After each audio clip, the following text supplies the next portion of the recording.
السلام علیکم ورحمۃ اللہ وبرکاتہ۔ بسم اللہ الرحمن الرحیم، والصلاة والسلام علی رسولہ الکریم وعلی آلہ وصحبہ اجمعین، اما بعد فاعوذ باللہ من الشیطان الرجیم، بسم اللہ الرحمن الرحیم۔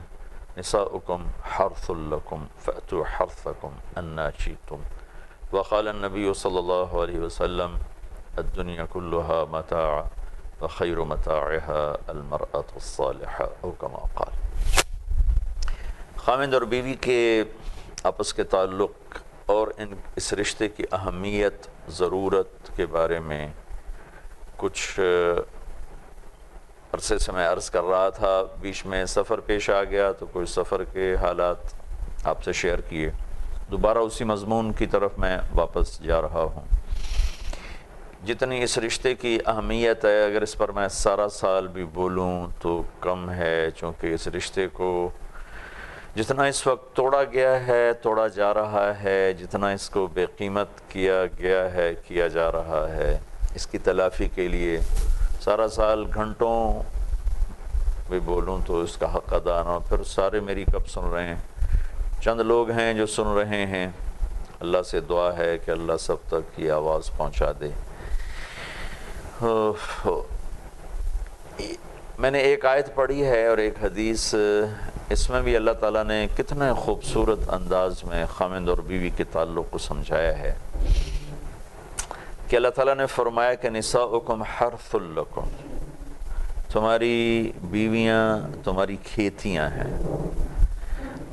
اس تشبیہ میں کتنا خوبصورت اللہ تعالیٰ نے ہمیں زندگی گزارنے کا اصول بتایا، سمجھایا کہ بیوی کو کھیتی سے تشبیہ دی اور خاوند کو کاشتکار سے، کسان سے، زمیندار سے تشبیہ دی۔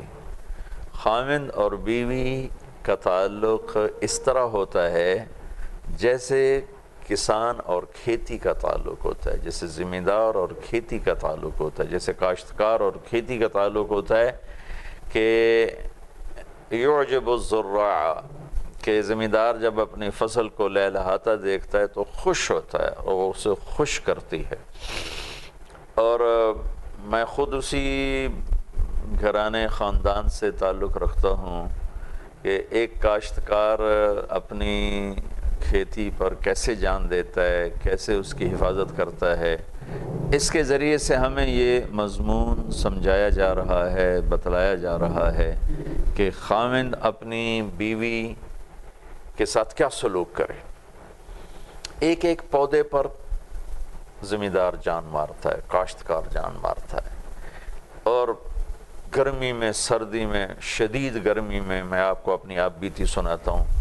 میں نے زندگی میں صرف ایک دفعہ زمیندارہ کیا 1984 میں، کہ میں کچھ بیمار ہو گیا، رائمنڈ سے مجھے چھٹی مل گئی 4 مہینے کی، اور وہ زمانہ تھا کپاس کی کاشت کا۔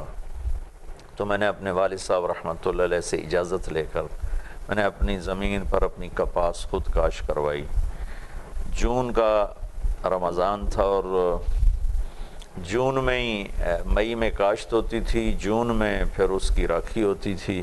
میں شدید گرمی کے روزے رکھ کر اور اپنے سر پر گیلی چادر لپیٹ کر کھیتوں میں بھاگتا تھا، شدید پیاس کے باوجود۔ ایک ایک پودے پر میں خود کھڑا ہوتا تھا۔ میں 4 مہینے جب سے تبلیغ میں لگا ہوں، پھر اللہ تعالیٰ نے کام کرنے والے ایسے دے دیے کہ ضرورت نہیں پڑتی۔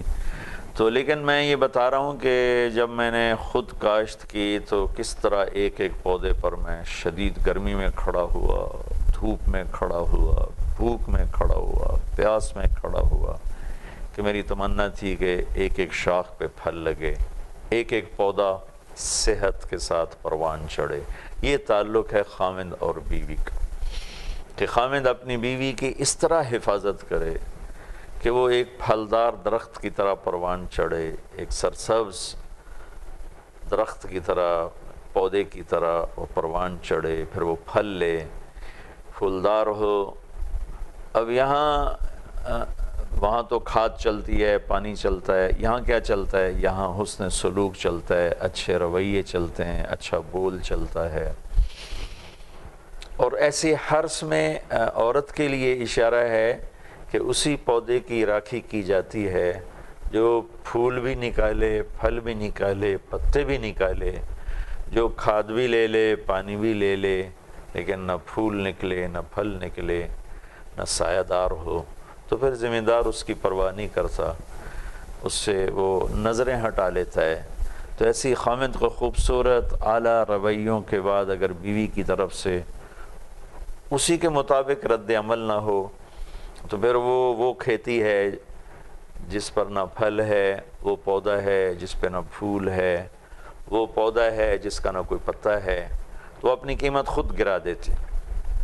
کئی دفعہ ایسا ہوا کہ پودے خراب ہو گئے تو کھڑی فصل میں زمیندار ہل چلا دیتے ہیں کہ اس سے تو کوئی فائدہ نہیں ہے، ہل چلا دیتے ہیں۔ تو یہ جان بین کے لیے بہت خوبصورت پیغام ہے، بہت خوبصورت پیغام ہے۔ زمینداروں کو تو سمجھنا چاہیے جو میری بات سن رہے ہیں۔ جو زمیندار نہیں ہیں، شہری لوگ ہیں، تو تھوڑا گاؤں کا چکر لگا کے آئیں، جا کے پوچھ کر آئیں کہ ایک زمیندار اپنی کھیتی پر کیسے جان دیتا ہے۔ شدید سردیوں میں پانی لگاتے ہیں۔ میرے والد صاحب رحمۃ اللہ علیہ جب پانی لگنے کی باری ہوتی تھی، نوکر غفلت کرتے تھے، خود رات کو اٹھ کے 12 بجے پہنچے ہوتے تھے نگرانی کرنے کے لیے کہ پانی صحیح لگ رہا ہے، ضائع تو نہیں ہو رہا ہے۔ تو زمیندار جیسے کھیتی کو پروان چڑھاتا ہے، اب کیا چاہیے؟ پانی دیتا ہے، اب کیا چاہیے؟ کھاد دیتا ہے، اب کیا چاہیے؟ سپرے دیتا ہے، سپرے کرتا ہے۔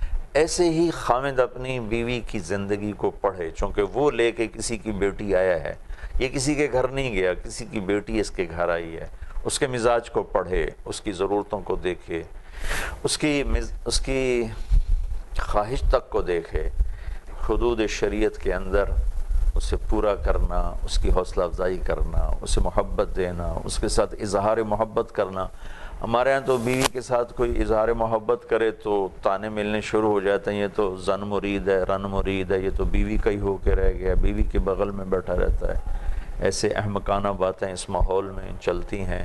میرے نبی پاک صلی اللہ علیہ وسلم سے بڑی ہستی کوئی نہیں، ان سے بڑی ذات کوئی نہیں، اور اللہ پاک سے جو ان کو ملا کائنات میں کسی کو نہیں ملا۔ ثم دنا فتدلی فکان قاب قوسین او ادنا۔ قاب قوسین جن کو سنایا جا رہا ہو، جن کے لیے بتایا جا رہا ہو، مقام محمود جن کے لیے تیار کیا جا رہا ہو، شفاعت کا جنہیں حق دیا جا رہا ہو، جھنڈا جن کو پکڑایا جا رہا ہو، جنت کی چابی جن کے ہاتھ میں دی جا رہی ہو۔ ان سے ایک شخص نے پوچھا، یا رسول اللہ، آپ کو سب سے زیادہ کس سے محبت ہے؟ تو آپ نے فرمایا، مجھے عائشہ سے سب سے زیادہ محبت ہے۔ سب کے سامنے فرمایا۔ تو یہاں اس قدر جہالت ہے کہ بیوی سے اظہار محبت کو عیب سمجھا جاتا ہے، یا بیوی کا خامن سے اظہار محبت کو عیب سمجھا جاتا ہے۔ تو اس آیت میں جان بین کے لیے ایک قانون دیا ہے، خامن خوبصورت رویے، حسن سلوک، اخلاق کا کھاد پانی دے، اور بیوی اس کے جواب میں پھلدار درخت بن کے دکھائے، پھولدار درخت بن کے دکھائے، سایہ دار درخت بن کے دکھائے، نے اس کی اطاعت فرما برداری میں اپنا پورا زور لگا دے۔ ایک شخص نے پوچھا، یا رسول اللہ، عورت پہ سب سے زیادہ کس کا حق ہے؟ تو آپ نے فرمایا، اس کے خامند کا۔ تو شادی کے بعد عورت پہ سب سے زیادہ اس کے خامند کا حق ہے، لیکن یہ پھلدار پھولدار کیسے نہیں بنتی کہ شادی کے بعد بھی اپنی ماں کی بات کو خامند کی بات سے آگے رکھتی ہے، اپنے باپ کی بات کو خامند کی بات سے آگے رکھتی ہے، بہن بھائیوں کی بات کو خامند کی بات سے آگے رکھتی ہے، اپنے مزاج کو خامند کے مزاج سے آگے رکھتی ہے۔ تو یہ ایسا ہی ہے جیسے پت جھڑ، اور ایسا ہی ہے جیسے بے پھل کا اور بغیر پھول کا پودا۔ اپنے مزاج کو خامند کے مزاج میں ڈھال دے، اپنی خواہشات کو اس کی خواہشات میں ڈھال دے۔ شادی کے بعد سب سے زیادہ حقدار عورت کے لیے خامند ہے، اس کے لیے اپنی ماں کو پیچھے کرے، باپ کو پیچھے کرے، دوستوں کو، سہیلیوں کو پیچھے کرے، بہن بھائیوں کو پیچھے کرے، اپنے خامند کو آگے کرے۔ تو اس طرح جب دونوں طرف سے یہ ایک خوبصورت تعلق قائم ہوگا تو ایک مثالی گھر بنے گا۔ یہی گھر جب زیادہ ہو جائیں گے تو ایک مثالی معاشرہ بن جائے گا۔ لیکن وہ فصل میں جڑی بوٹیاں زیادہ ہو جائیں نا تو ساری فصل تباہ و برباد ہو جاتی۔ تو اس کے لیے ذمہ دار کیا کرتا ہے؟ وہ پہلے سے سپرے کرتا ہے جو ساری جڑی بوٹیوں کو ہونے نہیں دیتا، لیکن وہ اتنی طاقتور ہوتی ہیں کہ کچھ عرص کے بعد پھر نکل آتی، جتنا مرضی کوئی سپرے کرے، پھر وہ دوبارہ سپرے کرتا ہے، پھر اس سے وہ تھوڑی دیر کے لیے دب جاتی ہیں، تو اتنے میں پودے کو نکلنے کا موقع ملتا ہے، تھوڑی دیر کے بعد وہ دوبارہ نکل آتا ہے، ان پہ پھر سپرے کرتا ہے، تو 3-4 سپرے کے بعد پودا اپنی جڑ پکڑ لیتا ہے، سایہ بن جاتا ہے، پھر وہ نکلتی بھی ہیں تو نقصان نہیں پہنچاتی۔ اس مثال سے میں یہ عرض کرنا چاہتا ہوں کہ وہ رشتہ دار، وہ لڑکے کے ہوں، وہ لڑکی کے ہوں، یا وہ خامند بیوی، جن کے اپنے رویے منفی ہو جائیں، یہ جڑی بوٹیاں ہیں۔ خامند کے ماں باپ کے رویے منفی ہو جائیں تو یہ جڑی بوٹیاں ہیں۔ بیوی کے ماں باپ کے رویے منفی ہو جائیں اس تعلق کو خراب کرنے کے، یہ جڑی بوٹیاں ہیں۔ خامند کے بھائی بہنوں کا رویہ غلط ہو جائے، بیوی کی بہن بھائیوں کا رویہ غلط ہو جائے، یا خاندان میں کسی کا بھی، یا قریبی جاننے والوں کے، اگر ایسے رویے ہیں جو اس تعلق کو خراب کر رہے ہیں، کمزور کر رہے ہیں، توڑ رہے ہیں، اپنا حق ان پہ اپنی حدود سے آگے بڑھ کے بتا رہے ہیں، تو یہ جڑی بوٹیاں ہیں جو اس فصل کو تباہ کر دیں گی، ختم کر دیں گی، سارا کھیت پیلا پڑ جائے گا، اور آخر میں پھل کے میں سے تو کچھ نہ ملے گا، بھوسا ہی ہاتھ میں آئے گا اور کچھ نہیں ہاتھ میں آئے گا۔ تو اب اس کے لیے کیا کرنا ہے؟ اگر خامند کے رشتہ داروں کی طرف سے غلط رویے آتے ہیں تو ان خامند انہیں خود برداشت کرے، اپنی بیوی پہ آنچ نہ آنے دے۔ میں نے اٹلی بہت اچھا زمیندارہ ہے، میں دیکھ کے بڑا متاثر ہوا، بلکہ کئی جگہ کھڑے بھی ہوئے، چونکہ اپنا آبائی پیشہ یہی ہے، تو کئی جگہ کھڑے ہو کے دیکھا، بہت خوبصورت ان کی زراعت ہے۔ تو کئی جگہ میں نے دیکھا کہ انہیں پورے باغ پہ نیٹ پھیلایا ہوا تھا، تو وہ تو ایڈوانس لوگ ہیں، کر سکتے ہیں، ہم تو اتنا خرچہ بھی نہیں کر سکتے۔ تو میں نے ایک مقامی سے پوچھا کہ یہ پورے باغ پر ہی نیٹ لگا دیا، یہ کیا ہے؟ کہا جی ایک تو سورج کی دھوپ اور گرمی کا زور توڑنے کے لیے، اٹلی میں اچھی گرمی پڑتی، اور ایک اوپر سے جو پرندے آ جاتے ہیں تو پھل توڑتے ہیں، کھاتے ہیں، نوچتے ہیں، پھول توڑ دیتے ہیں، تو اس سے بچانے کے لیے۔ میں نے کہا بھائی یہ مالدار لوگ ہیں، کر سکتے ہیں، ہمارا زمیندار تو بیچارہ روٹی سے مجبور ہوتا ہے۔ بولزانو میں میں نے دیکھا کہ جس آدمی کے پاس 3 ایکڑ زمین ہے، وہ یہ انگور کی کاشت کرتے تھے۔ جہاں میں ٹھہرا وہاں میرے دائیں بائیں انگور ہی انگور تھے، بہت خوبصورت۔ تو جس کے پاس 3 ایکڑ ہو، وہ سالانہ کوئی 20 سے 25 ہزار یورو کماتا ہے، اور ان پر ٹیکس بھی کوئی نہیں ہے، زراعت پر کوئی ٹیکس نہیں ہے۔ تو مجھے بڑا دکھ ہوا کہ ہمارا تو ایک مربع والا بھی 20-25 لاکھ نہیں کماتا، وہ بیچارہ ساری زندگی قرضوں میں ہی دبا چلا جاتا ہے۔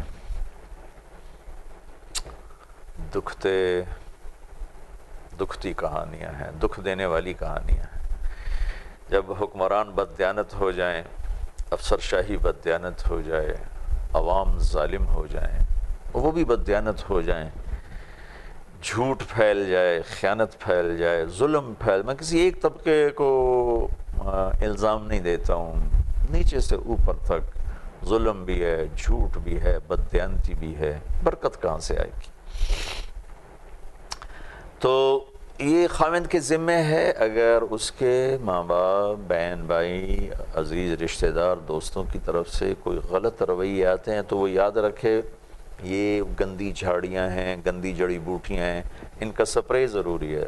سپرے کا کیا مطلب ہے کہ ان کے آگے اس کو برداشت کر، بیوی تک نہ پہنچنے دے وہ رویے۔ بیوی کے ماں باپ، بہن بھائی، سہیلیاں، رشتہ دار اگر کوئی منفی رویہ اختیار کرتے ہیں اس تعلق کو توڑنے کے لیے، بعض ایسے ہوتے ہیں کہ وہ ان کی نیت خراب نہیں ہوتی، وہ اپنی طرف سے جوڑ رہے ہوتے ہیں لیکن نادانی کی وجہ سے توڑ دیتے ہیں، اور بعضوں کی نیت ہی ہوتی ہے کہ ان کو توڑ کے ہی چھوڑنا ہے، ان کی نہیں بننے دینی، ان کو الگ کر کے ہی چھوڑنا ہے۔ ایسے کانٹے دار جھاڑیاں بے شمار ہیں میرے دیس میں۔ تو اگر بیوی کے عزیز اقارب رشتہ داروں کی طرف سے کچھ ایسے منفی رویے ہیں تو یہ وہ گندی جھاڑیاں ہیں، سہیلیوں کی طرف سے ہیں یہ گندی جھاڑیاں، ان کا سپرے کرنا اس بیوی کے ذمہ ہے کہ آگے کھڑی ہو جائے، اپنے خامد تک پہنچنا نہ دے کسی چیز کو، خود برداشت کرے۔ تو جب یہ جان بین سے خامد اپنے رشتہ داروں کی طرف سے، ماں باپ، بہن بھائیوں کی طرف سے آنے والے غلط رویوں کا دفاع کرے گا، بیوی اپنے خاندان کی طرف سے کرے گی، اور تیسری چیز کہ ان کے اپنے غلط رویے بھی گندی جھاڑیاں بن جاتے ہیں۔ خامد سے اونچ نیچ ہوتی ہے تو بیوی صبر نہیں کرتی، بیوی سے اونچ نیچ ہو جائے تو خامد صبر نہیں کرتا، دونوں ہی تیز ہو جاتے ہیں، تو یہ ان کے اپنے منفی رویے ہیں۔ ان کے اپنے منفی رویوں کی وجہ سے بھی گھر ٹوٹ رہے ہیں، زندگیاں خراب ہو رہی ہیں، اور زندگی بہت ہی کڑوی ہو کے گزر رہی ہے۔ تو میں نے پہلے غالباً یہ امام غزالی رحمۃ اللہ علیہ کی ایک روایت میں نے پہلے بھی بیان کی ہے، دوبارہ اس موقع پر دہراتا ہوں، مجھے یاد آئی ہے کہ خاوند اگر سخت مزاج ہو اور بیوی صبر کر جائے تو اسے اللہ وہ اجر دے گا جو حضرت آسیہ کو ملا فرعون کے گھر میں۔ کہاں فرعون، کہاں حضرت آسیہ ایمان لائیں، سولی پہ چڑھ گئیں، ایمان نہ چھوڑا، اس کا صلہ یہ ملا کہ اللہ تعالیٰ نے قرآن میں ان کا ذکر کیا۔